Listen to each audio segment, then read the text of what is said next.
Hello HSC, কী অবস্থা তোমাদের? আশা করি তোমরা ভালো আছো। আজকে আমি যে কবিতাটি নিয়ে আলোচনা করব সেটি হচ্ছে যে কবি সুফিয়া কামালের তাহারই পড়ে মনে কবিতাটি। এবং এই তাহারই পড়ে মনে কবিতাটি কিন্তু একটি সংলাপধর্মী একটি কবিতা। এখানে কবি এবং কবি ভক্তর মধ্যে যে কথোপকথন হয় তার মধ্য দিয়ে এক ধরনের নাটকীয়তার সৃষ্টি হয়েছে এবং কবিতাটি অক্ষরবৃত্ত ছন্দে রচিত। এই কবিতায় কবি এবং কবিতার সাহিত্য উৎসাহদাতা যে প্রথম স্বামী তার সৈয়দ নেহাল হোসেন, তার মৃত্যুতে তার জীবনে যে শোক নেমে আসে সেই শোককে কেন্দ্র করে তিনি মূলত এই কবিতাটি লিখেছিলেন। তো চলো আমরা কবিতাটি নিয়ে আলোচনা করি। হে কবি নীরব কেন ফাগুন যে এসেছে ধরায়, বসন্তে বরিয়া তুমি লবে নাকি তব বন্দনায়। কবির ভক্ত কবিকে বলছেন যে কবি, প্রকৃতিতে ফাল্গুন মাস এসেছে, বসন্ত এসেছে, কিন্তু আপনি বসন্তকে কেন এখনও বন্দনা করে বরণ করে নিচ্ছেন না? কারণ প্রকৃতিতে যখনই ফাল্গুন মাস আসে তখনই কিন্তু বসন্ত আসে, বসন্ত ঋতু আসে। কহিল সে স্নিগ্ধ আখি তুলি, দক্ষিণ দুয়ার গেছে খুলি। এবার কবি তার ভক্তের প্রশ্নের উত্তর দিচ্ছেন যেভাবে যে তার স্নিগ্ধ আখি বলতে তার কোমল চোখকে বোঝানো হয়েছে। ঢাকা বিশ্ববিদ্যালয়ে কিন্তু ভর্তি পরীক্ষায় একবার প্রশ্ন এসেছিল যে স্নিগ্ধ আখি বলতে কী বোঝানো হয়েছে, এটা কোমল চোখ।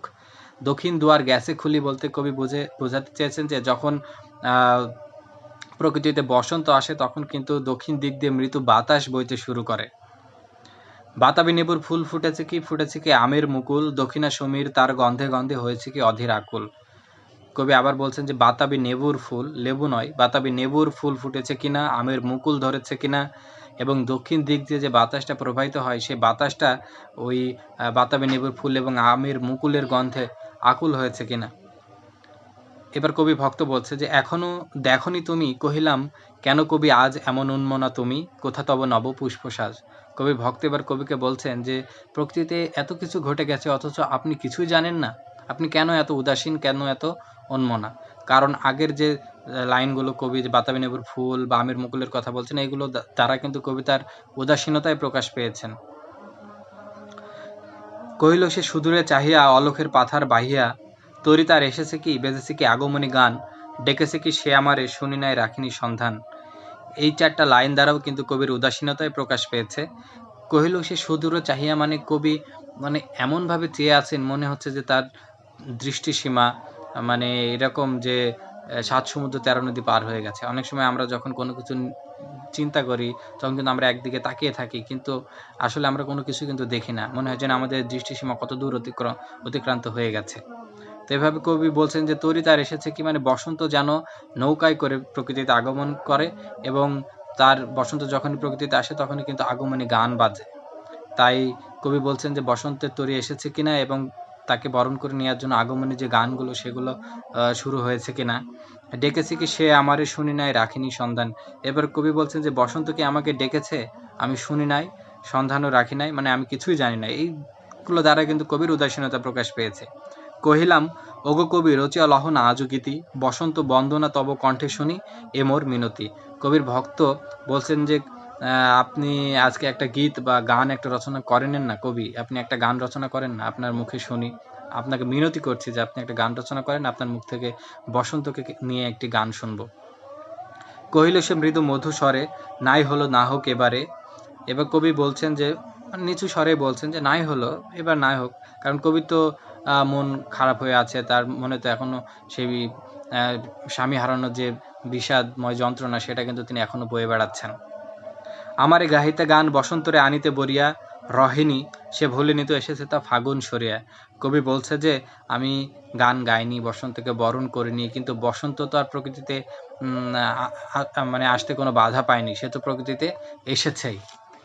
কারণ ফাল্গুন মাস যখন প্রকৃতিতে আসে তখনই কিন্তু বসন্তের আগমন ঘটে। কহিলাম ওগো কবি অভিমান করেছ কি তাই, যদিও এসেছে তবু তুমি তারে করিলে বৃথায়।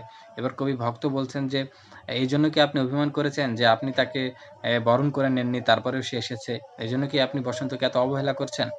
কহিল সে পরম হেলায়, বৃথা কেন ফাগুন বেলায়। কবি ভক্ত বলছে আরে কেন আমি বসন্তকে অবহেলা করতে যাব? ফুল কি ফোটেনি শাখে, পুষ্পারতি লোভেনি কি ঋতুর রাজন। মানে শাখায় শাখায় কি ফুল ফোটেনি, ঋতুর রাজা বসন্ত কি ফুলের মালা উপহার পায়নি? কারণ বসন্ত যখন প্রকৃতিতে আসে তখন কিন্তু গাছে গাছে ফুল ফুটতে শুরু করে। মাধবী কুড়ির বুকে গন্ধ নাহি, করে নাই অর্ঘ্য বিরোচন। মাধবী কুড়ি বা বাসন্তী লতা ফুল, তার বুকে গন্ধ নেই, সে কি বসন্তকে কোনো উপহার দেয়নি? কবি ভক্ত এবার বলছেন যে হোক, তবু বসন্তের প্রতি কেন এই তীব্র বিমুখতা? মানে বলছে ঠিক আছে, সবাই তো সবকিছু দিচ্ছে, সবাই বসন্তকে বরণ করে নিচ্ছে, তারপরেও কেন আপনি কেন বসন্তের প্রতি এত মুখ ফিরিয়ে নিচ্ছেন বসন্তর দিক থেকে? কহিলাম, উপেক্ষায় ঋতুরাজে কেন কবি দাও তুমি ব্যথা? যে অবহেলা করে আপনি কেন এই যে ঋতুরাজা বসন্তকে কেন এত ব্যথা দিচ্ছেন? মূলত ব্যথা তো ঋতুরাজা বসন্ত পাচ্ছে না, ব্যথা পাচ্ছে কবির ভক্তরা। কহিল সে, কাছে সরে আসি, কুহেলি উত্তরি তলে মাঘের সন্ন্যাসী গিয়াছে চলিয়া ধীরে পুষ্পশূন্য দিগন্তের পথে রিক্ত হস্তে। যেহেতু কবি বসন্তকে বরণ করেনি, কারণ কবির মন খুবই খারাপ, তার মনে এখন প্রিয় বিয়োগের যে বেদনা সেটা, কিন্তু কবির ভক্ত তো এটা বুঝতে পারছেন না। কিন্তু তিনি তো কবি ভক্তের যে তার যে ভক্ত, তার উপর তো তিনি মানে জোর গলায় তো কথা বলতে পারেন না, কারণ একজন কবির কাছে ভক্ত কিন্তু অনেক বড় একটি পাওয়া। তাই তিনি কাছে সরে এসে বলছেন যে মানে বলছে যে খুব তো বকবক করলে, এবার শোন, কাছে এসে শোন। মানে এবার মাথায় হাত বুলিয়ে বলছে, মানে এরকম যে তার যে বেদনাটা, সে বেদনাটা তিনি প্রকাশ করার চেষ্টা করছেন এভাবে যে কুহেলি উত্তরি তলে, কুয়াশার উত্তরি মানে চাদর মুড়িয়ে মাঘের সন্ন্যাসী, মানে শীত ঋতুকে বোঝানো হয়েছে, কিন্তু এই কবিতায় একবারও শীত শব্দটি উচ্চারণ করা হয়নি, কিন্তু মাঘের সন্ন্যাসী দ্বারা শীত ঋতুকেই বোঝানো হয়েছে। যে কুয়াশার চাদর মুড়িয়ে শীত ঋতু মানে মাঘের সন্ন্যাসী মানে শীত চলে গেছে এই প্রকৃতি থেকে পুষ্পশূন্য দিগন্তের পথে রিক্ত হস্তে। কারণ শীত যখন প্রকৃতি থেকে বিদায় নেয়, তখন প্রকৃতিতে রুক্ষতা বিরাজ করে, গাছের পাতা ঝরে যায় শীতকালে, আমরা জানি। অর্থাৎ প্রকৃতি সবুজ থাকে না, প্রকৃতিতে কিন্তু এক ধরনের রিক্ততা বা শূন্যতা বিরাজ করে। তো শীত যেমন কুয়াশার চাদর মুড়িয়ে আসে, তেমনি কুয়াশার চাদর মুড়িয়েই কিন্তু চলে যায়। মূলত কবিতার স্বামীর কথা এখানে বলছেন, সৈয়দ নেহাল হোসেনের কথা, যে সৈয়দ নেহাল হোসেনের কিন্তু সাদা কাফনের কাপড় মুড়িয়ে কিন্তু প্রকৃতি থেকে শূন্য হাতেই কিন্তু বিদায় নিয়েছেন, যেমনটা শীত ঋতু নাই। তাহারই পড়ে মনে, ভুলিতে পারি না কোনো মতে। তাই কবির বারবার তার সে হাজবেন্ডের কথাই মনে পড়ে, কারণ তার হাজবেন্ড কাফনের চাদর মুড়িয়ে শূন্য হাতেই পৃথিবী থেকে বিদায় নিয়েছে। কারণ মানুষ মারা গেলে কিছু নিয়ে যায় না, খালি হাতেই যায়। তাই তিনি তার হাজবেন্ডকে কখনোই, তার হাজবেন্ড চলে যায়, মারা যাওয়ার পরে যে বেদনা, সে বেদনাকে তিনি কখনোই ভুলতে পারছেন না। অর্থাৎ এটা এবং এমনভাবে বোঝানো হয়েছে যে প্রকৃতি থেকে শীত বিদায় নিয়েছে এবং বসন্ত এসেছে, কিন্তু কবির মনে এখন সেই শীত ঋতুই বিরাজ করছে। শীতের যে রিক্ততা রুক্ষতা সেগুলাই কবির মনে এখনো বিরাজ করে আছে। তাই তিনি বসন্ত আসার সাথে সাথে যে প্রকৃতিতে যে আনন্দ বা প্রকৃতি যে নবরূপে সেজেছে, সেগুলো কবির মনে কোনো সাড়া জাগাতে পারছে না। মানে এরকম যদি কারোর প্রিয়জন মারা যায়, তারপরে যদি ঈদ আসে, তাহলে কিন্তু সেই ঈদের আনন্দটা কিন্তু মাটি হয়ে যায়, সেই ঈদটাকে কিন্তু উপভোগ করা যায় না। তেমনি কবির হাজবেন্ডের মৃত্যুর পর যে আবার বসন্ত এসেছে, সবাই দেখা যাচ্ছে আনন্দ উৎসব করছে, ফুল দিয়ে ঘর সাজাচ্ছে, নিজেরা মাথায় যে হেড গিয়ার বা ফুলের মালা পরে বা হলুদ শাড়ি পরে সবাই ঘোরাঘুরি করছে, বাইরে আনন্দ ফুর্তি করছে, কবিরা গান কবিতা রচনা করছে। এইগুলো কিন্তু কবি করতে পারছেন না, কারণ কবির মনে এখনো তার স্বামী হারানোর যে বেদনা, সে বেদনায় রয়ে গেছেন। মূলত এই ছিল আজকের এই আলোচনা। আশা করি যারা কবিতাটি এর আগে বুঝতে পারোনি, আশা করি তোমাদের জন্য সুবিধা হয়ে গেল। সেই পর্যন্ত ভালো থেকো। পরবর্তীতে আবার আমি নতুন কোনো কবিতা নিয়ে হাজির হব। আল্লাহ হাফেজ।